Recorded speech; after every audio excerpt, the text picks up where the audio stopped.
Bismillahirrahmanirrahim. Assalamualaikum warahmatullahi wabarakatuh. Jumpa lagi dengan kami, saya Aisyah Frida dan kakak Dian Sukma di Crosscheck.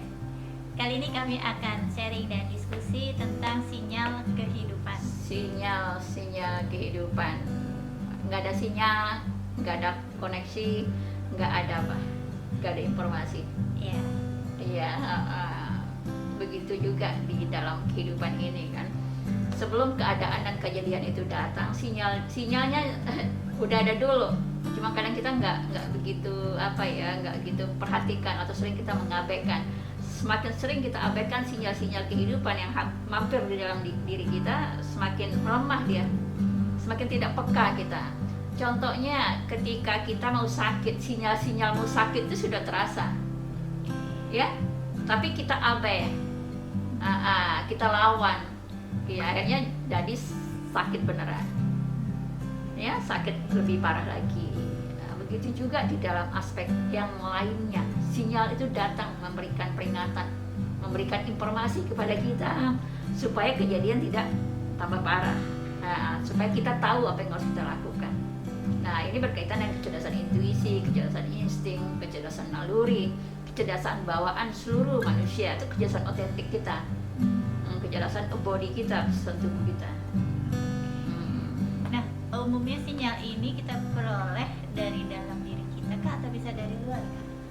Internal dan eksternal, banyak faktor yang mempengaruhi sinyal, ya, tubuh kita memancar sinyal-sinyal kehidupan. Yang terpancar dari tubuh kita adalah refleksi dari seluruh isi diri kita, pikiran kita, perasaan kita, kondisi kesehatan kita, dan lain-lainnya. Nah, semakin lemah sinyal kita, maka kecerdasan kita juga semakin menurun tentunya. Ada ingat kita juga pasti menurun. Nah, untuk menerima sinyal itu artinya kan kita harus punya alat atau media di diri kita sendiri atau seperti apa? Tubuh kita ini kan teknologi yang super canggih, ya, memiliki banyak sekali spot-spot yang kita bisa deteksi sebenarnya. Pikiran kita, tubuh kita, perut kita yang terutamanya yang mudah memberikan sinyal-sinyal ketika ada sesuatu kok nggak enak, ya, mulus, ya, tegang apa segala macam. Dia memberikan informasi yang pertama dari perut, dia akan memberikan informasi ke otak. Nah, otak menerjemahkan, ambil tindakan, kan biasanya seperti itu. Nah, semakin kayak puasa itu memperkuat sinyal tubuh. Puasa, berdoa, makanan yang sehat itu adalah salah satu cara untuk memperkuat sinyal-sinyal tubuh kita, sinyal-sinyal pikiran kita. Nah, untuk memberi respon yang cepat dan tepat, artinya kan saat di perut itu kita harus tadi larinya ke otak lagi. Nah, kadang pikiran-pikiran yang negatif itu juga muncul. Nah, bagaimana membedakannya? Insting yang muncul ketika sudah sampai kepala, dia mengalami distorsi.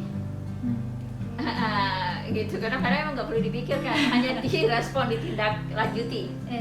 Ketika ilham, inspirasi, intuisi, insting ketika sudah naik ke kepala, dia mengalami distorsi sampai 70%. Ada teknik triknya untuk membedakan. Nah, semakin kita sering mengikuti insting kita, naluri kita, sinyal-sinyal diri kita, semakin kuat dia. Semakin pikiran tidak mampu mematahkan dia lagi. Karena sinyal pikiran kita sudah lebih rendah daripada sinyal kehidupan kita ini. Pikiran ini kan hasil olah informasi yang dilihat, didengar, kan, bukan berdasarkan kebenaran. Artinya dari panca indera yang... Ya, panca indera yang lebih mendominasi dia, kan, faktor eksternal. Tapi sinyal kehidupan itu faktor internal kita, yang guidance kita. Nah, kalau orang dulu kan sangat peka sekali dengan cuaca alam, para petani juga, nelayan, kan melihat sinyal-sinyal alam untuk melakukan sesuatu. Semakin kuat, semakin tajam mereka, karena setiap hari mereka mengikuti sinyal itu. Nah, sekarang kita menjadi tidak peka, karena kita dibantu oleh teknologi luar, bukan teknologi internal diri kita. Artinya perlu berlatih, sering digunakan. Semakin kita berlatih, semakin terlatih tentunya.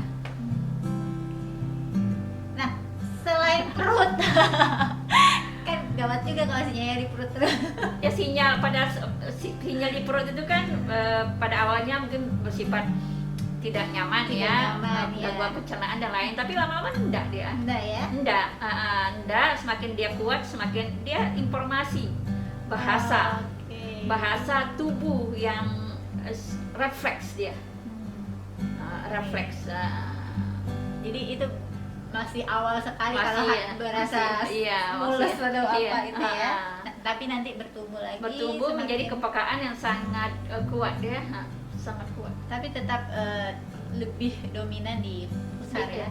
Karena pusar itu yang pertama menangkap sinyal kehidupan dan yang pertama juga memancarnya.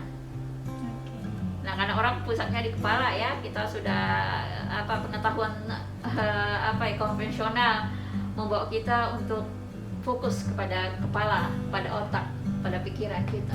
Itu akhirnya melemah sinyal-sinyal tubuh kita, sinyal-sinyal kehidupan kita. Karena di sini dia mengkalkulasikan sesuai dengan teori yang dia baca, dia pelajari, sesuai dengan apa yang dilihat, bukan pada kebenarannya. Tapi sinyal yang ditangkap oleh tubuh kita, yang ditransmisikan adalah kebenaran tentang segala sesuatunya, tentang diri kita dan ya sekitar kita dan apapun yang berada di lingkungan kita.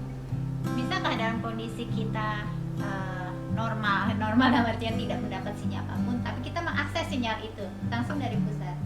Pasti apa pasti terjadi in-out informasi ya, Oke. sinyal. Cuma kita nggak peka, tidak menyadarinya. Atau untuk mengaksesnya secara manual katakanlah, ada tekniknya kah? Apa pegang pusat atau fokus itu? Nah, kalau anak-anak zaman dulu, anak-anak kecil itu kan sangat kuat ya sinyalnya, lebih peka ya baby apa ya, karena napas mereka masih napas perut kan. Oke. Lagi-lagi kembali kepada napas perut, semakin bagus napas perutnya, semakin kuat napas perutnya, semakin kuat juga sinyal yang bisa dia tangkap, karena panjang gelombang tubuhnya pasti berubah. Karena itu membentuk gelombang elektromagnetik. Di dalam energi itu kan ada magnetic energy ya. Energi, nah semakin kuat sinyal kita tentu semakin kuat juga, sehingga frekuensi jangkauan kita menjadi panjang. Nah, kalau sinyal kita lemah ya frekuensinya pendek aja. Kita tidak mampu menangkap sinyal-sinyal yang lebih dalam lagi. Kita tidak mampu menangkap sinyal pikiran realnya, ibaratnya kan. Nah, dalam praktek parenting kita nggak mampu menangkap sinyal kemauan anak kita, pikiran anak kita, perasaan anak kita. Sinyal kita lemah, kita tentu menjadi tidak peka dengan keadaan diri kita, juga keadaan orang-orang yang kita cintai ya di dalam rumah kita. Akhirnya menjadi bebal. Nah, semakin low sinyal, semakin low dia, semakin dekat dengan innalillahi wa inna ilaihi raji'un. Kan ada di foto energi itu kan ada ses aura kita kan, ses energi kita ketika sudah 10, nah itu mungkin sebentar lagi saja itu. Terkait dengan bahan bakar tubuh kita juga ya kak ya? Iya, bahan bakar tubuh kita mungkin sudah habis masanya kan, nah sehingga sinyal tubuh kita sudah mulai melemah, lowbat, ya sebentar lagi mungkin kita sudah selesai di sini di bumi ini kan. Karena pernah ada juga yang saya buktikan dalam pengalaman foto selama ini ya. Tapi jarang sih yang ukurannya sampai 100 itu jarang. Jadi sinyal kehidupan adalah hal yang paling penting ya, sebagai kecerdasan natural kita yang semua kita punya. Lalu itu kita punya. Tapi sejauh mana? Kita mau mengikuti sinyal petunjuk di dalam diri kita, karena ketika kita abaikan pasti terjadi kekacauan pada kehidupan kita. Kayak sering sakit perutnya diabaikan, tahu-tahunya sudah kondisi parah. Ya kan, pikiran-pikiran diabaikan, sinyal-sinyal di otak gitu kan. Otak mungkin problem, diabaikan, lama-lama semakin parah. Tidak mungkin satu kejadian terjadi tanpa ada sinyal. Bahkan kematian sekalipun, yang kita bilang kehidupan ya, kematian sekalipun sinyal kita akan pulang ini setahun sebelumnya sudah datang. Semakin dekat dia semakin kuat sinyalnya, tapi tidak semua orang peka kan. Bagi orang-orang dulu kan banyak yang peka, oh sebentar lagi ini saya sudah mau pergi. Sering pada masa-masa kecil saya mendengar orang tua seperti itu, oh hari Jumat besok saya sudah kemampuan membaca sinyal dan tanda kematian itu. Nah itulah kecerdasan natural kita yang nggak mungkin dimiliki oleh teknologi secanggih apapun yang diciptakan oleh manusia saat ini. Iya kan? Nggak ada alarmnya. Nggak ada. Maka body wisdom, kecerdasan tubuh, kebijaksanaan tubuh, dia memancarkan seluruh informasi yang kita butuhkan di dalam kita menjalani kehidupan kita ini, dari awal sampai akhir. Nah, tanpa kita mau menggali, mempelajari, tanpa mau mendengar sinyal-sinyal kehidupan yang dipancarkan lewat tubuh kita sendiri, maka kita akan sulit menjadi peka, ya, nggak mungkin. Dan tiap orang berbeda pastinya ya Kak ya? Berbeda karena setiap orang itu kan tingkat kesadarannya berbeda, tingkat kecerdasannya berbeda, sehingga gelombang elektromagnetik yang memancar di tubuhnya juga berbeda. Nah, sehingga terbentuklah tingkat kesadaran dia. Nah, sama seperti cakra juga, ada 7 cakra itu kan frekuensi getaran gelombangnya berbeda sehingga menghasilkan warna yang berbeda pada setiap cakra itu, sesuai dengan peruntukan masing-masing kan.